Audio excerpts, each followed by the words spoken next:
As my sleep was coming to an end, I see a dream. An old man, quite distorted in his body, hardly walking, bent over, but had a good spirit and had a joy on his face. One of my good friends was helping him and talking to him as if he was disregarding his disability completely, and they were having a joyful chat. And here I was on the other side, almost crying to the suffering of the man because of his disability. It gives me a sudden jolt, and my consciousness wakes up.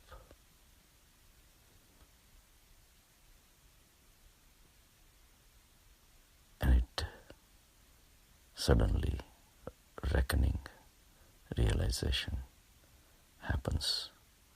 What is my mistake in the dream?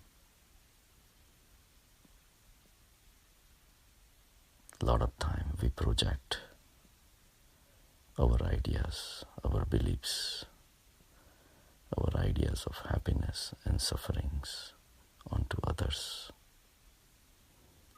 We think that physical disability will destroy somebody's happiness. We believe that lack of money will destroy somebody's happiness. Until you have the depth of samadhi state, you will never realize what we are doing. The whole world is operating. Millions of people are living, trying to establish their ideas, their thoughts, their beliefs onto others. Some people, of course, do it very crudely, like ISIS. But at a small scale level, we do it every day. Sometimes this projection of our ideas may look very benign and may even look religious. Trying to feel sorry for someone who has no money is one of them. Then our hearts start pouring with karuna, and we start offering assistances to the others. And of course, there is a big business about it. Donations, charities, and of course, temples in India are lined up with millions of people trying to take advantage of this karuna drashti from the so-called big hearts. Nobody knows what they're doing. Looks like the whole world is in a trance of the mind.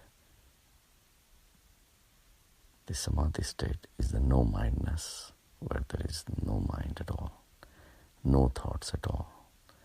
That's where you have stability. That's where you have strength. That's where you have purity.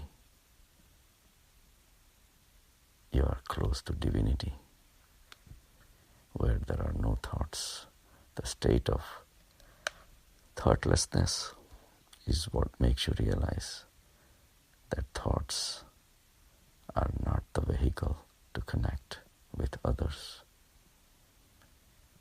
And if it is used as a vehicle, it cannot be pure. Forget about the words. Words come later. Even at the thought level, a lot of times would say all the time. We live a life where even our internal emotions are created based on our understandings of life, our understanding of happiness, unhappiness, sukh, dukh, sufferings, relief from sufferings. All these things are projected things without even knowing our Atma. Atma is pure. Atma is neutral. Atma is an observer. At that level, ultimately, all this madness ends, and you realize that it was a madness. In my dream, I thought, as a person, that disabled body is a suffering. But my friend was having a good time, and they both were enjoying as if there is nothing wrong. With the subtle observations, you will see things around. I have patients whose children are mentally challenged. They have cerebral palsy and significant diseases, and all of a sudden you may think that they must be suffering a lot. Not really. These families are some of the happiest families that I have seen. Here comes the son who has cerebral palsy, and yet they are cracking jokes. They are laughing, they come laughing, they leave laughing, and every few minutes in between, the son with cerebral palsy will go and hug his mother. I have never seen anybody hugging their mother so closely. So the joy of life is pure. It bypasses the suffering of the body. So when we pour our hearts on some people who are suffering, we have to ask ourselves, have we known the Atma? Have we known the purity of a Samadhi state, Samyak state? That's what Mahavir calls. This is a state where you can be a neutral observer without having any thoughts or preconceived ideas of happiness, unhappiness. When you stand apart from your mind, that's when you realize what your mistakes are. So projecting our ideas, our beliefs, our preconceived notions on the others, even without projecting them outside in the form of words and forget about the actions, those are very crude ways, or very solid and material ways of expressing your preconceived notions.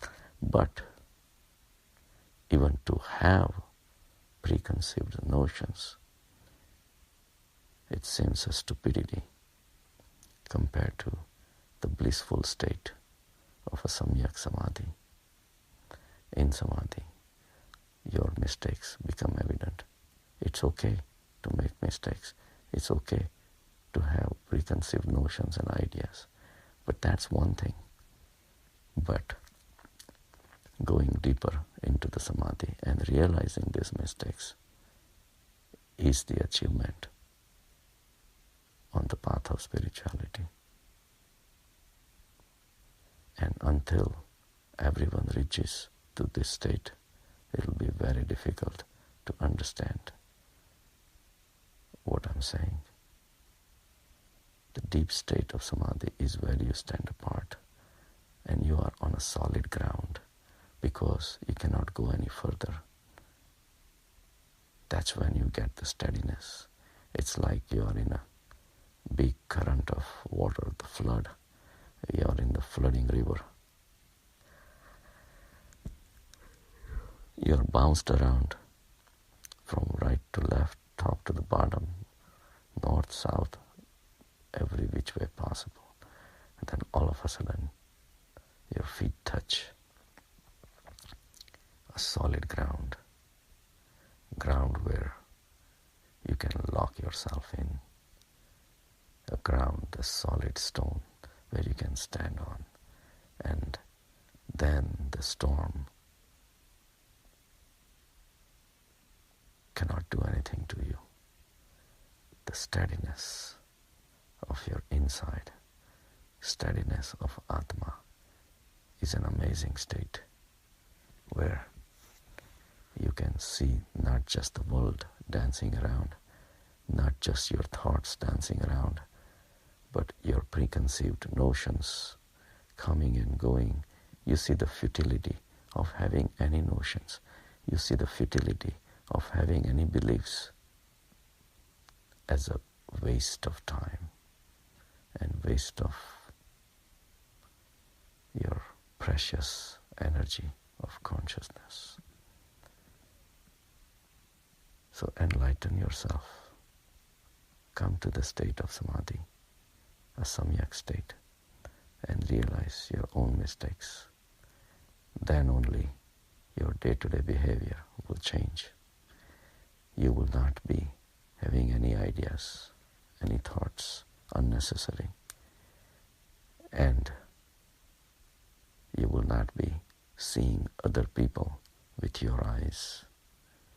You have a filter in front of your eyes, so you are seeing everything through that filter. It's like having a yellow glasses and saying that, oh, the whole world is yellow. Think again. Everywhere there is consciousness. Everywhere there is Atma.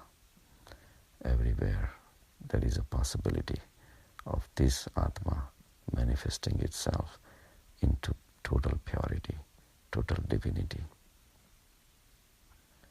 We have no right to change this world or an individual Atma who is lost. And Atmas are lost in their beliefs, ideas, sufferings. And that's where they're suffering without even knowing that they are suffering, until you reach the steadiness of your samyak state. It's like you have an attic full of junk and you clean out all the junk and you have a beautiful attic now where you can sleep comfortably. There is not a speck of dust, there is not a speck of spider, there is not a speck of anything. Fresh air is there, you clean it out, every single thing is wiped off, and you're having a blissful state. It's worth achieving this state. It is difficult to achieve this state, but it is there, because that's the only reality. Everything else has a transient appearance. All your preconceived notions and ideas and beliefs can change anytime. When we look at somebody who is poor, we all of a sudden we start pouring our hearts, oh, poverty must be so bad. Not necessarily. Joy of life can happen even without money. One of my patients, who is a nature lover like me, he says, Dr. Shah, and he's not even spiritual. He says, Dr. Shah, I go look at these sunrises and I tell to myself that such a beautiful drama is happening in front of me. The birds are chirping, beautiful trees are swaying in the wind. All these things are happening in front of me. I don't care who is doing it, but it's giving me tremendous amount of joy. And best of all, it's free. I don't have to spend a dime. Even after spending millions of dollars, I cannot have a scene like this. And it's happening every day. This man has known the joy of life. Most subtle joys of life are free because God is not material. God is spiritual. In a spiritual existence, there is abundance of joy only if we have vision to see it. But that vision is possible only if we empty out our attic of all the junk that we are carrying, our ideas and beliefs and notions of happiness and unhappiness, and so empty out all these things, merge with consciousness, and then enjoy the bliss